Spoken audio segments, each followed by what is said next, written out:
Hi, Ace Detective. Are you here for more books?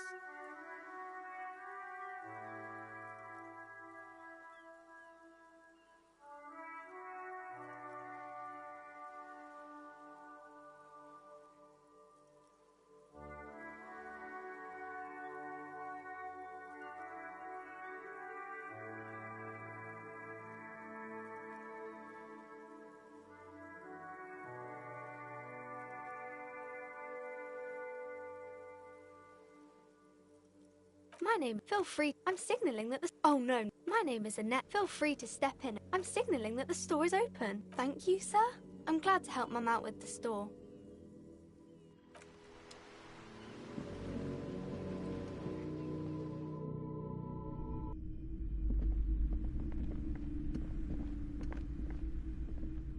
The display rack is brimming with worn paperbacks featuring an extremely muscular, sword-wielding barbarian on the cover.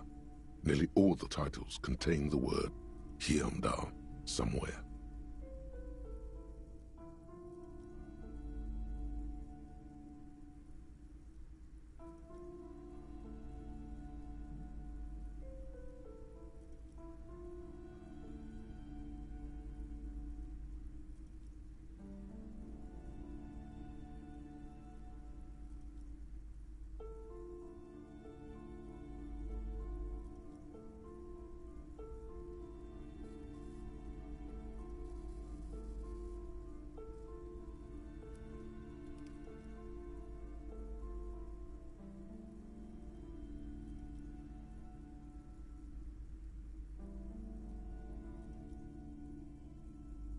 Oh, Man from Hyundai.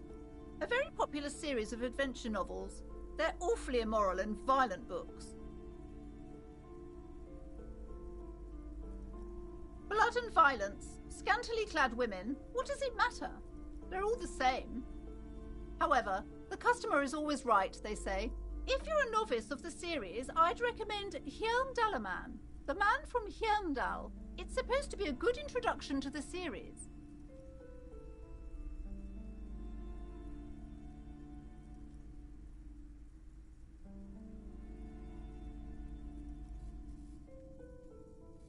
Rows and rows of Hyundai men blur your vision. You make out some titles. Man from Hyundai. The display rack before you is burnt.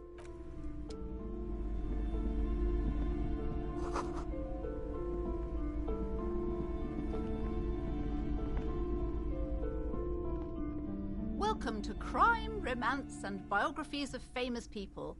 My name is Plaisance. Be welcome, and please take responsibility for the energy you bring into this space.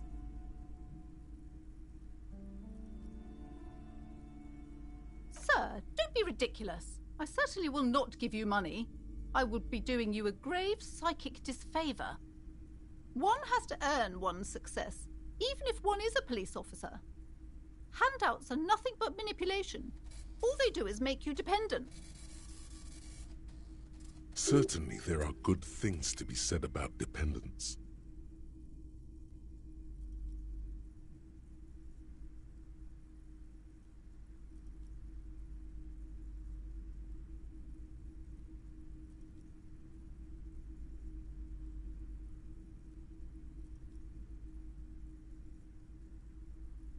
Now, hey there. Sounds like someone isn't taking responsibility for the energy they bring into this space. Fighting enemy. My philosophy is everyone just getting along. Sir, don't be ridiculous. One has to... Certainly there are good things to be said about dependence. Now, hey there. Sounds like some tribute. Sir, one has to earn one... Certainly there are good things to be said about dependence. Exactly. In this kind of business relationship, I could come and critique your work any time. I could demand things from you, limiting your creative freedom. We wouldn't want that. I am the proudest owner of our little shop of culture. Annette, yes, my daughter. I hope she wasn't slacking off again with her nose in science fiction. Tell me, was she at her post, doing her job like a proper girl?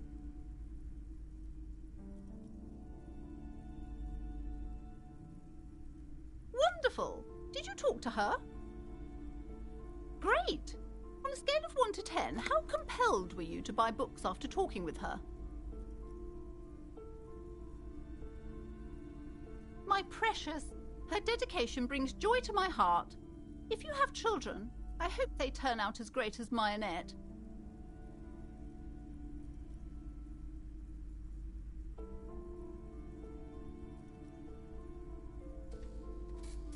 You must be kidding. There's nothing like that happening. Good, sir. What does a young child do with money anyway? No, I save it for her, as a fund. She's securing her financial future out there. Such criminal behavior would not happen in more developed countries. Those countries will realize they've raised a lazy and spoiled generation. Are we done with the jokes now? Yes, we've had quite enough fun here. Right.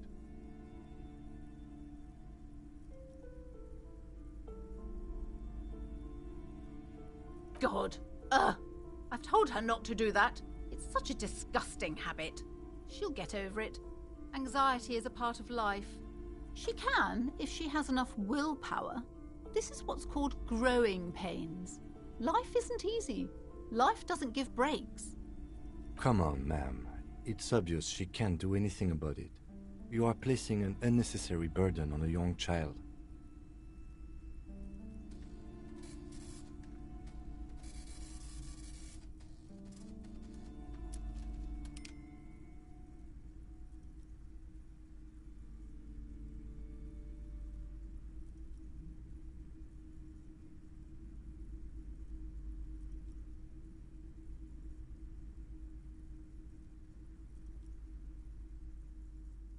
She stands stiff and severe, silently fuming.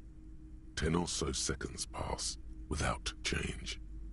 She's looking for one, but there simply aren't any good arguments for being an asshole.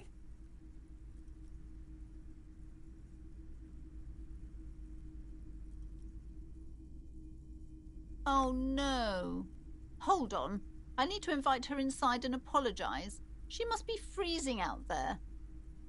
There. I don't know what to say to you. My husband, he tries to teach me business lessons. I have what my mother called a dull mind. All this stress.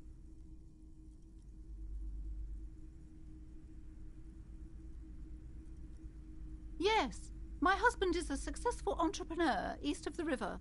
If only he were more involved in the business we're running up here. No matter. Soon we'll both be off for Grand Couronne. It's a proper place to live. One of the most peaceful neighbourhoods east of Jamrock. You may know it for its massive housing projects. Most of the buildings are empty at the moment. It's a great opportunity to get ahead of the crowds. Better times ahead for sure. He made the initial investment. Since then, he's been what you might call a silent partner. Super silent, almost inaudibly so. Yes, I'm afraid so. A real treat she is. It would be nice if she had... No, we couldn't have afforded more children, really. Not in this economy.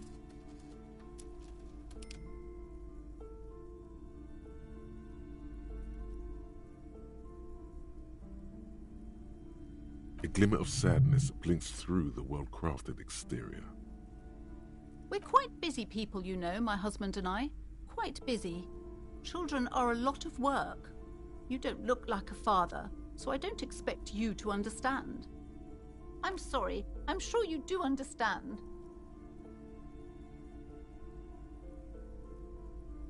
She's been too busy helping me here, so she studied at home this trimester.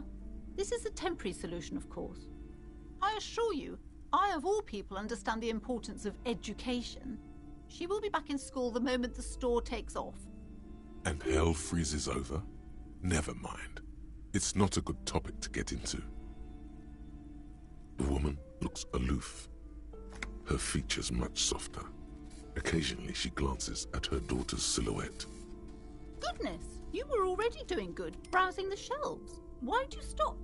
Don't you feel compelled? Go, go! Get back there. The books await you.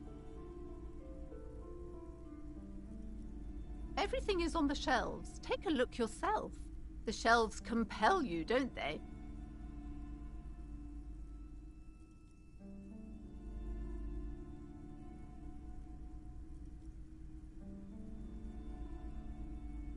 She smiles and nods.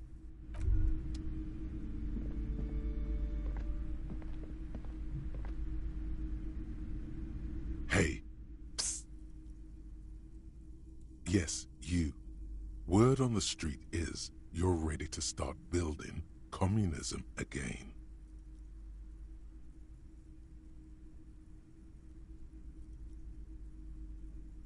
Yes, you're ready to start building communism again.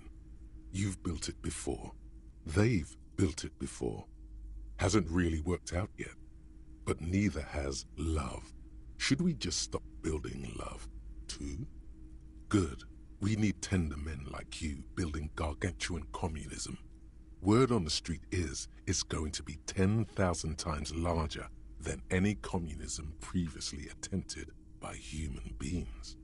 Is that right? You keep saying things like, down with the bourgeoisie, eat the rich, sodomize the landowners, impale all people who have more than 25 real in their pocket, literally murder all human beings regardless of their political beliefs.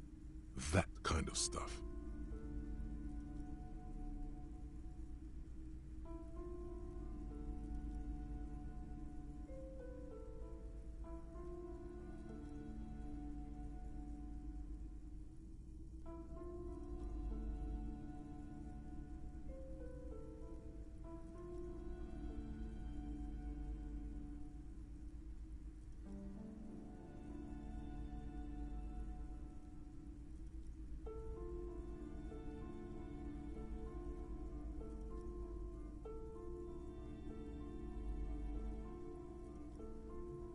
Oh yes, the mask of ambivalence. Don't deny it. You're about to rip it off and reveal the monstrous seven-eyed lamb of global communism that would devour and masticate mankind. Everyone can see that. So tell me, do you have any questions before we fire up the big communism builder? Or do we get right down to it?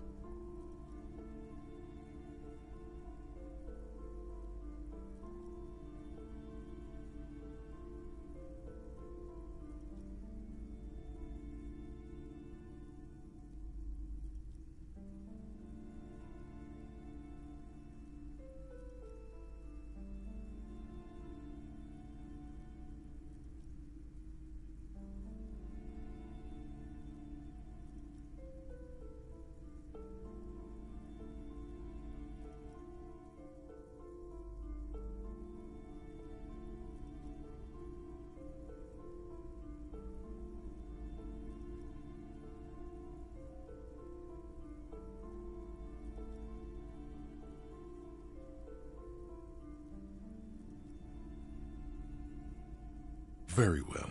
I guess no one will build communism then. Tell the working man it's over, unless anyone has objections.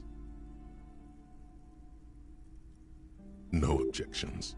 It's mathematically impossible to achieve a classless society.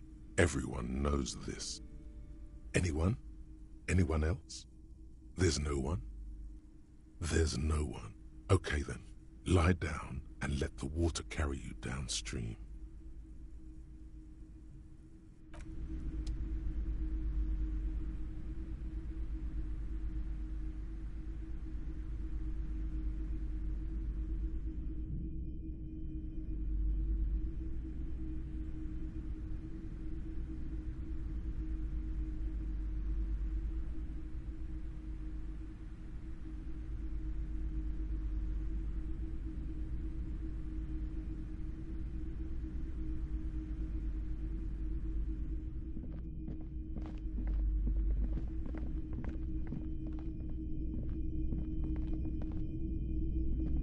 You see a set of tattered curtains blocking the way to another room. A strange cage-like trinket dangles from the curtains. If Excuse me, officer. The back room is strictly for employees only. Just as you're about to pull apart the curtains, the petrified voice of the shop owner cries out once more. Sir, don't touch that. I told you it's off limits for the customers.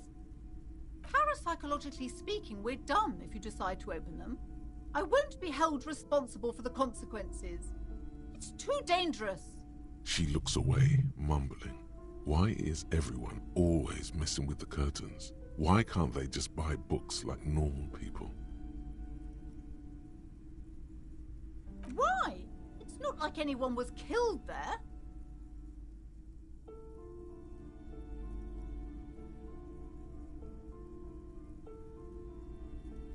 I'm sorry, I don't mean to be so impolite. Just please don't go there. I can't allow that. You'll only make things worse and unleash the powers.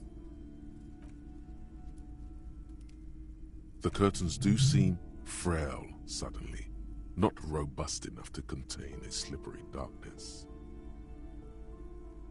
Thank you. Let's just talk about this first, all right? There's no reason for you to venture into the unknown.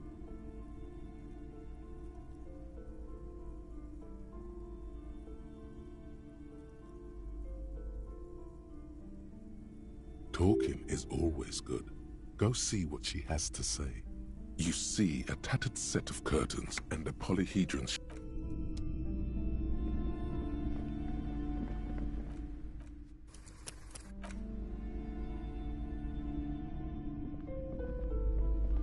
I'm sorry, sir. I can't talk right now.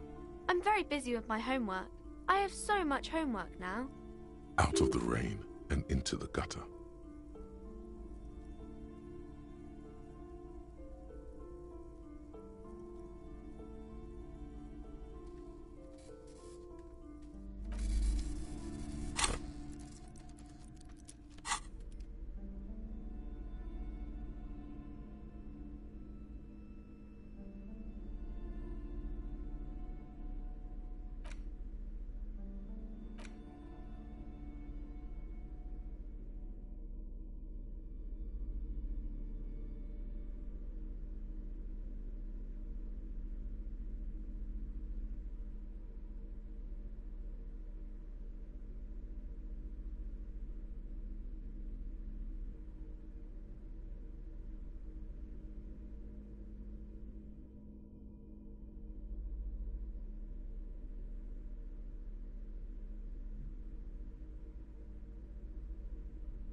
Hi, Ace Detective.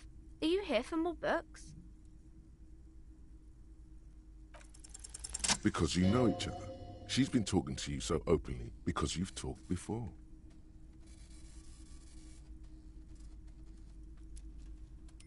Yes, I used to stand out there all the time, before Mother told me to focus on my homework.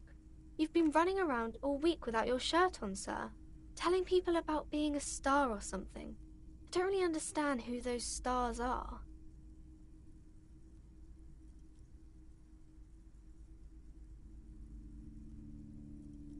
Of course, you stopped by a few times. You certainly look better than the last time I saw you. Yeah, but you don't have party eyes anymore.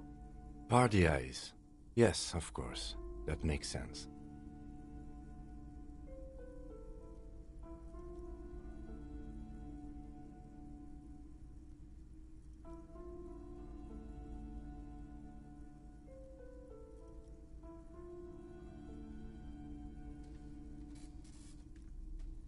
You know, like a cat in the dark, all big and wide-eyed.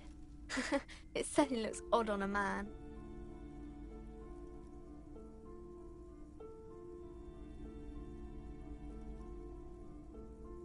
The swiveling eyes of a loony drug addict. That is what she meant. You were probably gurning too. Good thing she didn't say party eyes loud. Her mother's nearby. Fuck yeah. You should get some party eyes right now. Snap those sequins on you, boy.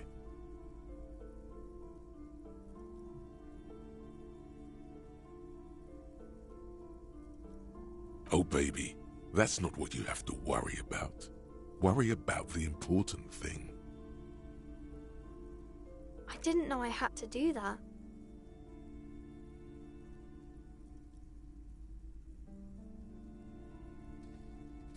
I'm glad I could help you, sir. Math. It's really difficult. Like, really. They say you need it to get rich. Better than standing outside in the cold, I guess. Oh, I found something while you were away. I thought this would fit you. Like, thanks for helping out. Not me. The city, I mean. Like a detective does.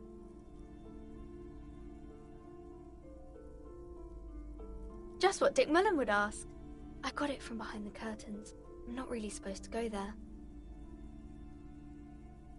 Yes, just like the one Dick Mullen wears all the time. You'll look way more serious with that. Right, I have to get back to my homework now, before Mum notices. Man, this is hard.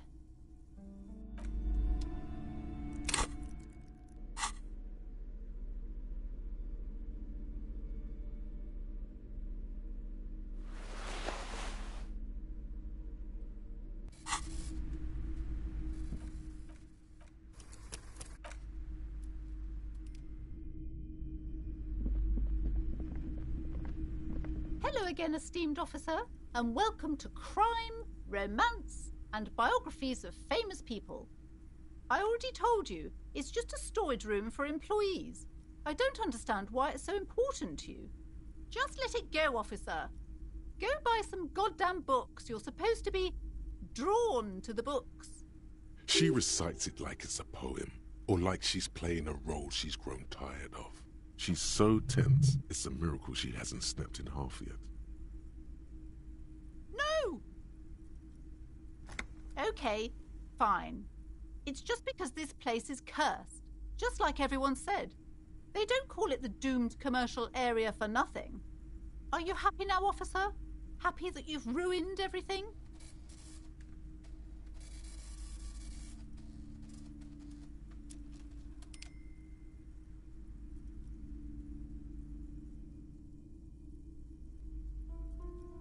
Host of hosts, she prays.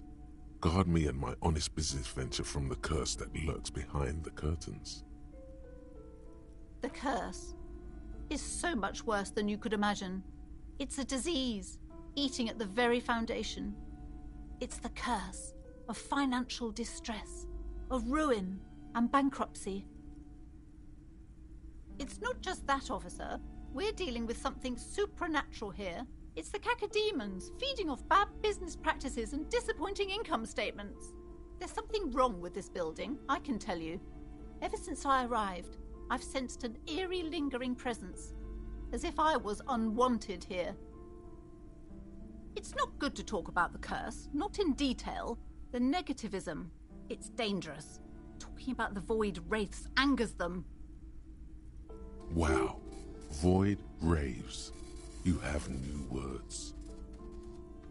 Yes, I've contacted numerous parapsychologists, and even a pair of Simonese mediators. They provided me with the wards. The wards help to keep the doom at bay and protect us against the darkness that lies further in the building, even though now I fear it's not enough.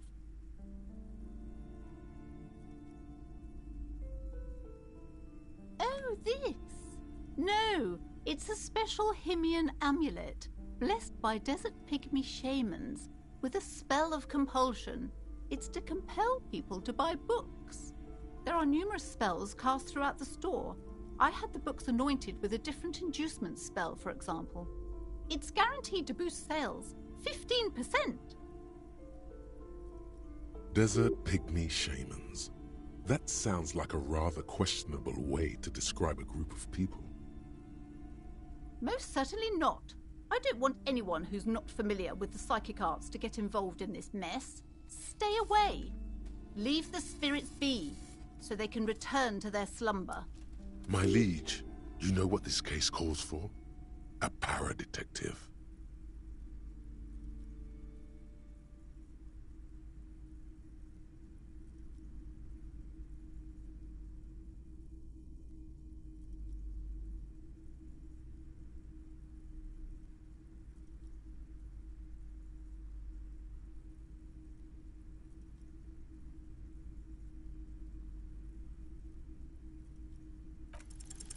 Slither up to her, you silver-tongued fiend. Show her what world-class perfidy looks like. Are you sure? Don't think I haven't seen charlatans before. You're no paradetective. You look nothing like one. And you're clearly a drinker. Pardon me for being so blunt, but...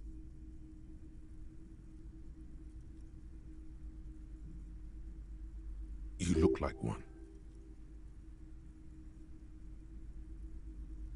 The lieutenant keeps his usual stony calm. He silently picks out his notebook.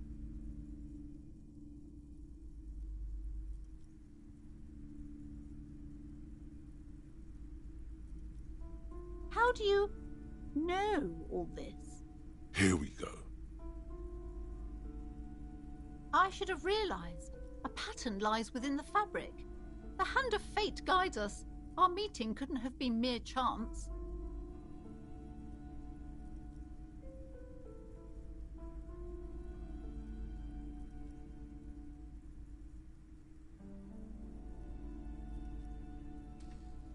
But I am not the only one at risk. I have to think of my daughter. You are certain you can help us? Keep us safe? I can't allow any collateral damage to hit us. Oh,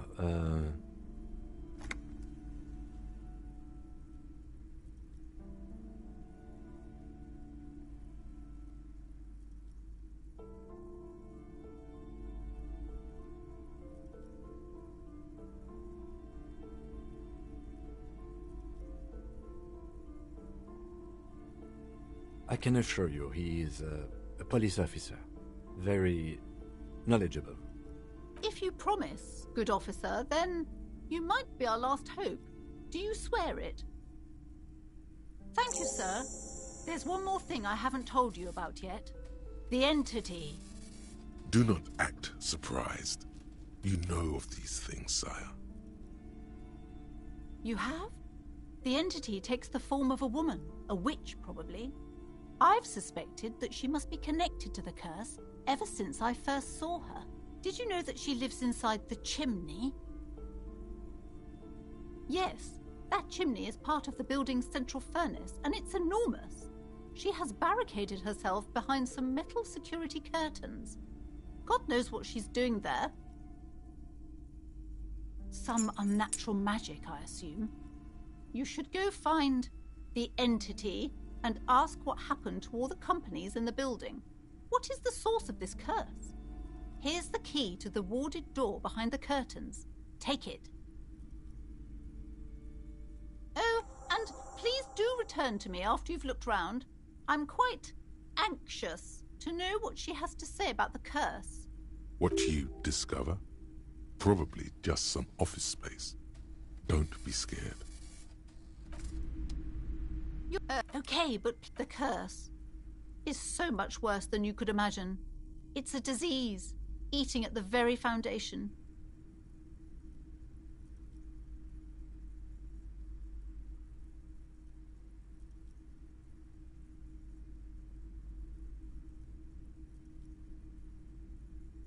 It's the curse of financial distress. It's not just there's something wrong with this building, I can tell you. The woman looks a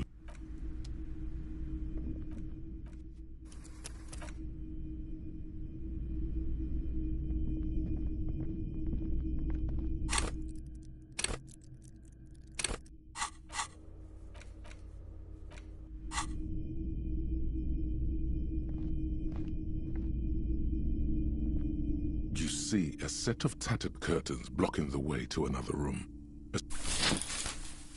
You see a dimly lit room full of dusty furniture and trash. A doorway stands in the back, covered in dozens of scary little cage-like trinkets, your shadow looming over it like an omen. Oh!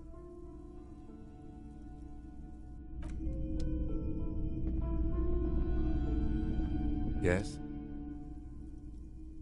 Excuse me? Frankly, Detective, you are in a deranged state. I can't let you proceed without close supervision. In fact, under normal circumstances, I'd be duty-bound to report you. Take it as a token of good faith between our precincts that I haven't done so.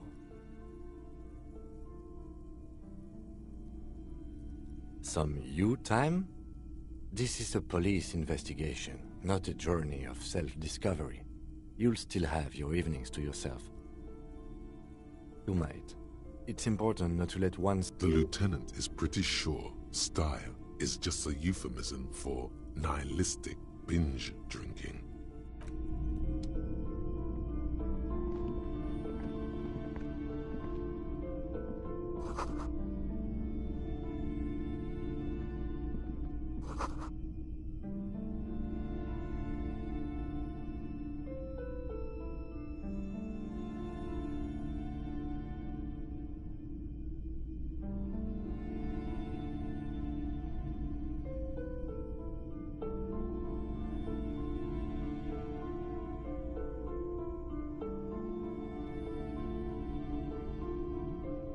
A heavy door with a missing handle stands before you, covered in dozens, if not hundreds, of little oddly shaped trinkets and charms.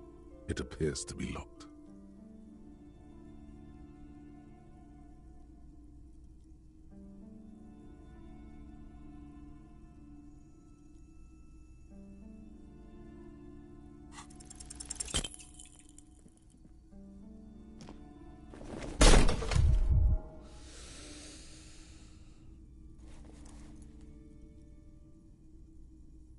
Ow, shoot.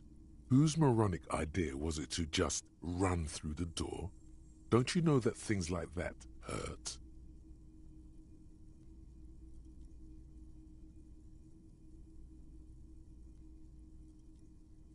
Are you alright? This looked pretty intense and painful, I must admit. What is going on there? Are you really trying to break down the back door? I warn you, don't tempt the spirits, officer.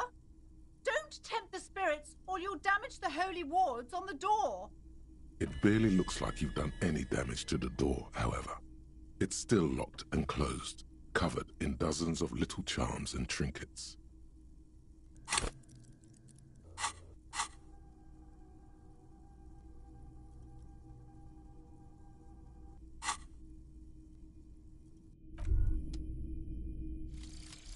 Hobo cop.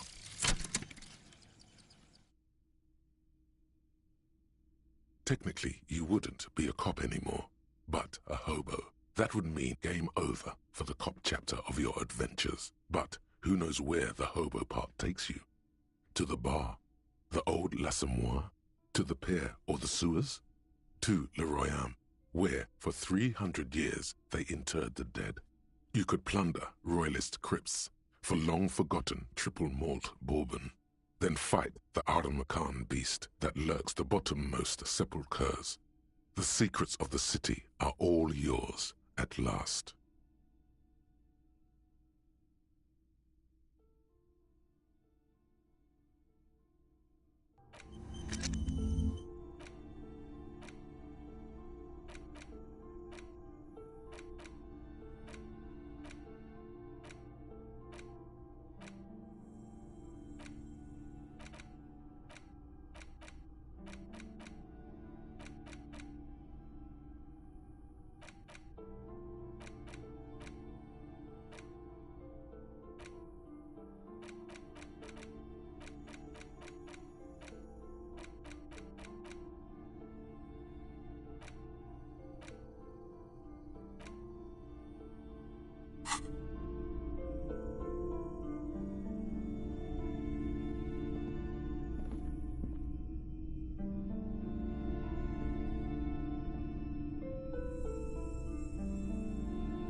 Oh!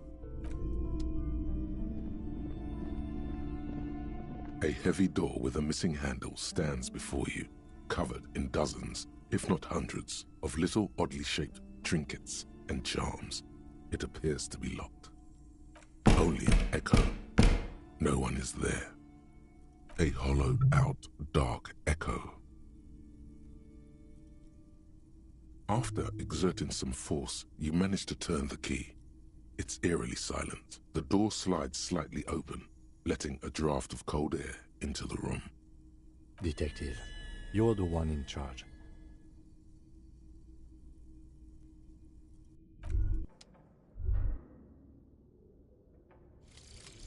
Hobocop.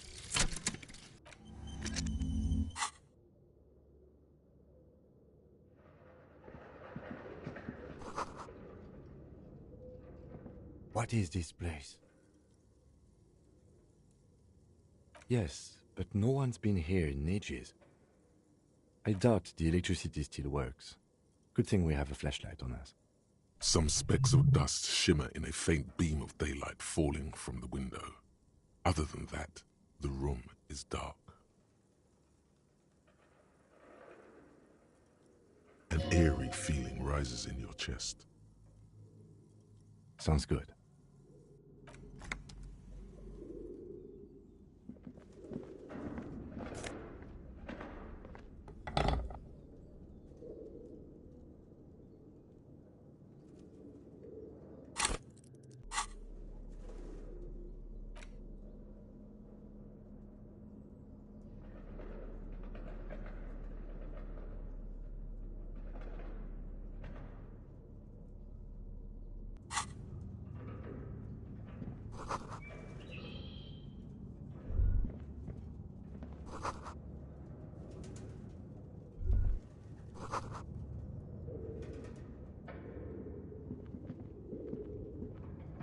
A barbell lies on the floor. The color has worn off its weight plates. It's 60 kilograms. Your triceps hum at the sight of these weights. Show the world what kind of beast it's dealing with. Lift them. There are no collars on the barbell. This is a safety hazard.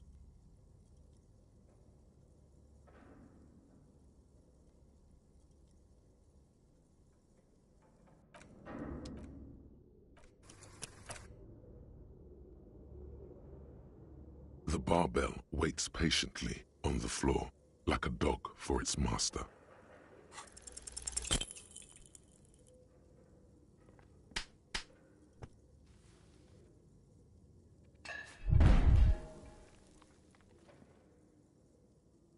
You manage to hoist it off the ground, but the barbell feels wobbly and dangerous. Your hands slick with sweat. Turns out you're no beast, just an old man with bad form. Despair creeps into you, getting fat on your weakness. Whatever noble intentions you once had as a police officer, it's eaten them all up now.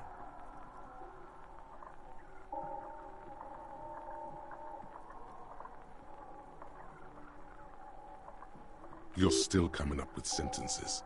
That's a step up from total annihilation, right? I don't dispute that you have been charged with protecting the people of a particularly challenging district. But poverty does not make one a loser. Poverty is just poverty. Nothing you can say would make you feel any better now. Cop gives up the detective genre for social realism.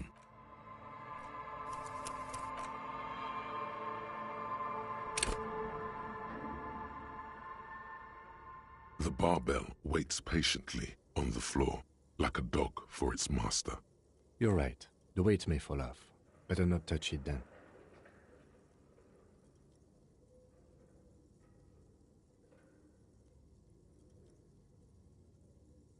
No one does until they get smashed under the barbell.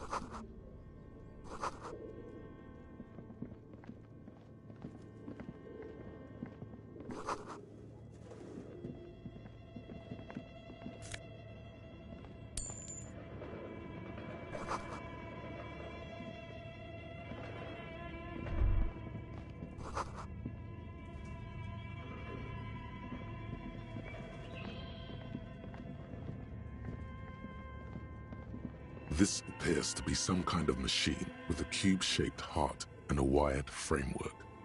The keyboard has a rectangular on-off button. A piece of paper still hangs from the printer. A radio computer. Just sitting here without anyone inside. What he means is that these things cost money. Why would anyone just leave it behind? This is the Ream Civic radio computer, model RC5120, equipped with a Feld mainframe and a Ream-compatible printer. The machine lights up like some prehistoric animal stirring from its slumber, revealing fluorescent play and print keys on the keyboard. The hatch on the machine's central compartment is wide open. Nothing happens. Something's missing. There's no tape in the player. Nothing happens. Something's missing. There's no tape in the player. Nothing happens. It's empty like a beehive without its brood. Some cables have been left dangling, disconnected. This is where the memory should go.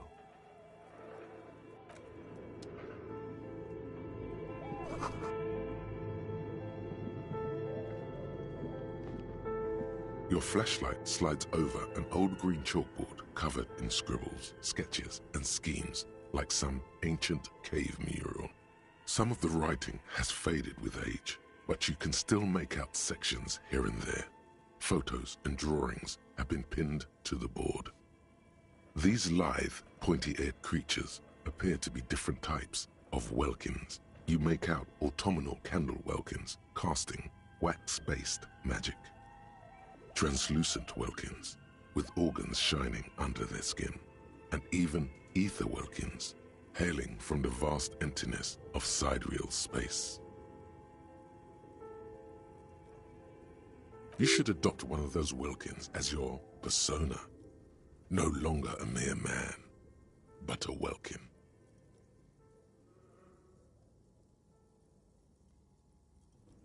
One of the welkins, towering among the rest, appears to be different, however.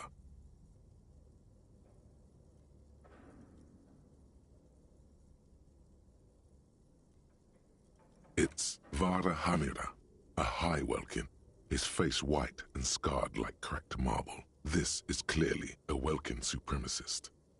The note says, all non-welkin races will be purged.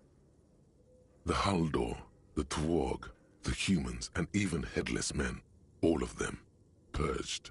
Imagine a world filled only with welkin, green welkin, dread welkin, and the high welkin to rule them all.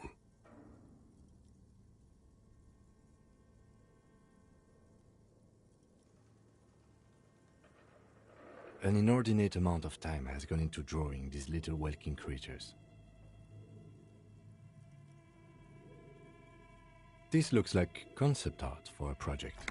It's not really real.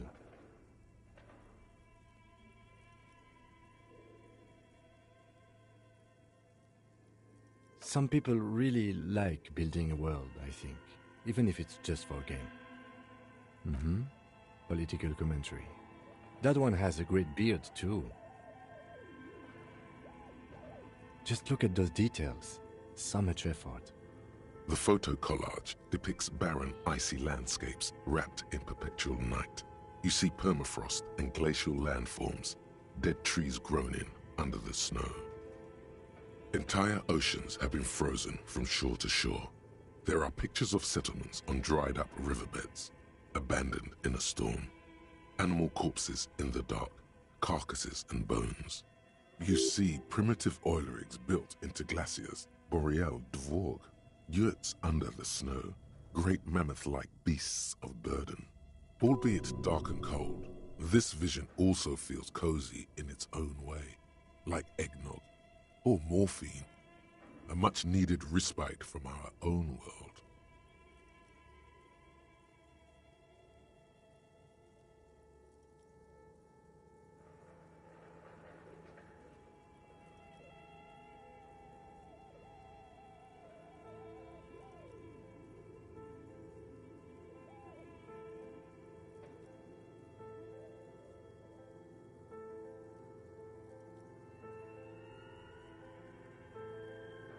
pinned postcard reads, "The heat death scenario. A desperate fight for geothermal energy engulfs the world as Wirral becomes untethered from its sun, drifting through the universe." This is a monthly calendar from the year 50. Cryptic words like sprint, daily minimi, and GPI span the marker-drawn grid, the grand scheme of production and money.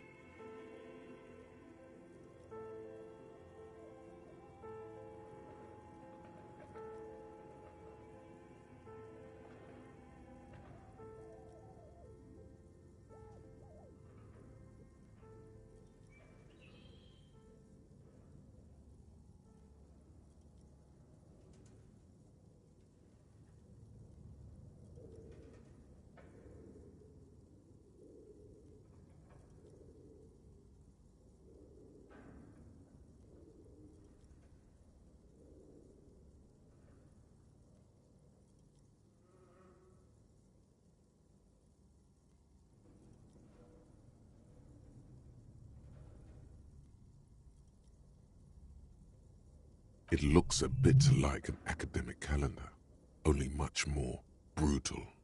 Minimi stands for a mini-meeting. It's part of a bigger framework for managing work called RUN. Station 41 tried to implement it a few years ago, but failed. As time goes on, the numbers in the boxes grow rarer and rarer.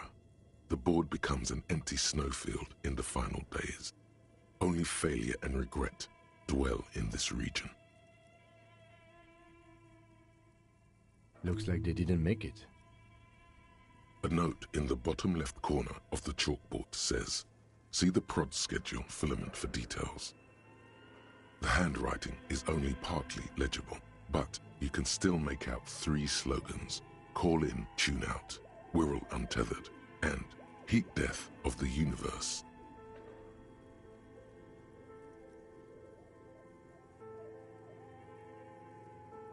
The full text reads, "Heat death of the universe is the new black." Another note says, "The biggest advancement in role-playing systems since the 30s.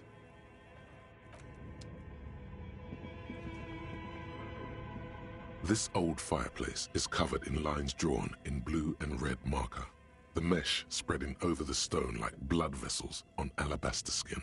It looks ghostly and strangely ancient. The whole thing resembles Kadran mosaic tiles. Very pedantic. History classes, students with their textbooks open, studying the roots of our civilization. Those aquarelle blue tiles looked beautiful in the sun.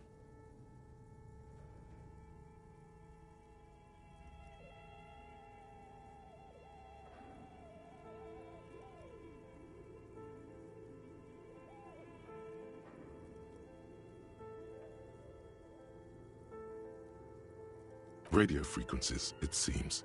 UKV 123.6, UKV 123.7, UKV 123.9. Some written notes, too. Sparse and cryptic. Unclear. It looks like a cardiovascular system split into veins and capillaries. Very advanced. You think so? The web is comprised of radio stations, all lead back to one red heart, titled the Game Master Frequency. A note says, this one can listen in on any station it wants. They must have had massive airwidth. These things don't come cheap. Someone very important. A conductor for the hundreds of story threads that pass through the Game Master's frequency. Whoever decides to call in to a call-in station, it looks like. A list of names under the stations suggests people across 6 Isolas would be playing. Muindi, Insulinda, Kotla, Grad, Samara, and even Il Mara. There's no way a little basement studio working here could pull anything like this off. My God. It's as if the less money they had, the more ambitious their project became.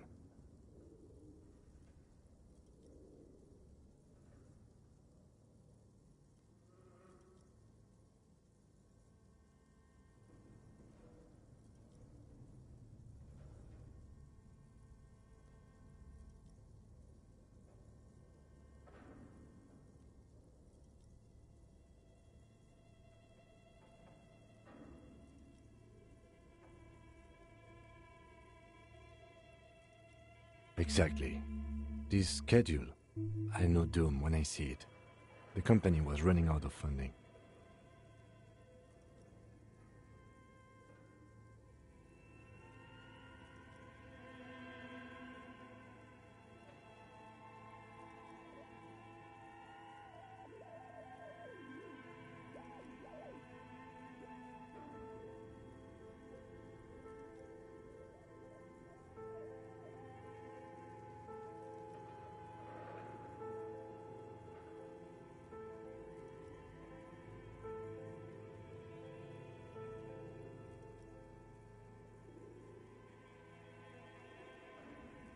Nothing.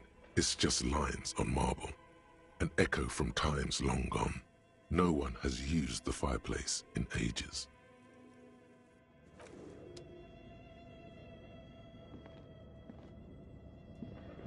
Okay. What do you think is going on with that computer, chalkboard, and fireplace? Yes, that is the question. Like he's ready to lay out a fine theory, crafted together like a puzzle box. It looks like one of those popular pen and paper role-playing games, only these people were trying to automate it, make it work on radio computers.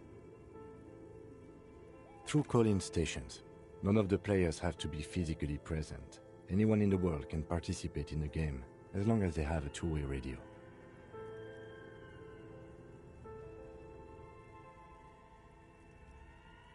Then there's the Game Master frequency that listens in on the smaller call-in stations. I think that was supposed to coordinate the stories, functioning as a master of ceremonies of sorts. Coordinating so many games would take a whole switchboard of people, possibly divided into sub-frequencies. Not to my knowledge. They make automated games in Graz, Messina, Königstein. You know, places with industry. Not in Revachol West, among the ruins. But I don't think anyone has attempted to create an inter-isolary game before. We just don't have the technology. Indeed, those Welkins are a dead giveaway. Role-playing people love that stuff. The world looks like a modified version of the WeWorld board game, with hit death thrown in. Super cool. Someone should give them millions of real, immediately. This game is too good to be left unfinished. No idea. They stopped filling out the schedule on the chalkboard. Indeed, it's ambitious and untethered from reality, but...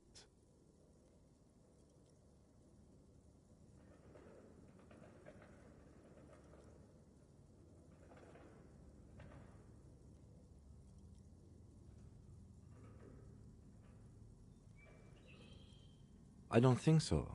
I think they genuinely believed. Okay, let's keep moving.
Tiles on the cube are still smoldering.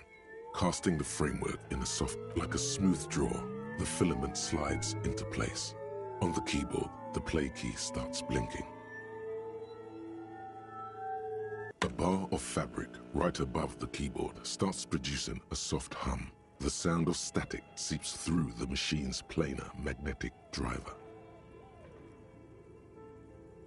The static gets louder, slowly filling up the abandoned hall, until a voice speaks out, crackling and old, cutting. Good afternoon. Fortress accident en rue de Saint-Ghislaine.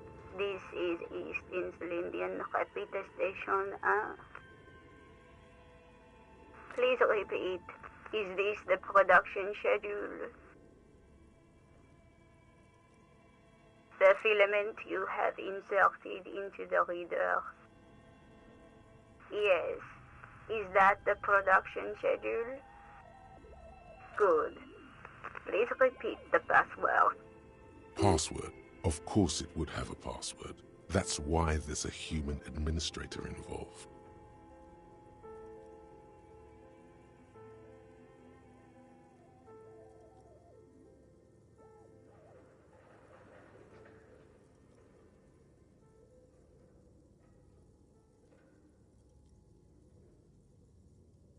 No. A hint system is not part of the protocol for repeater stations. Still no.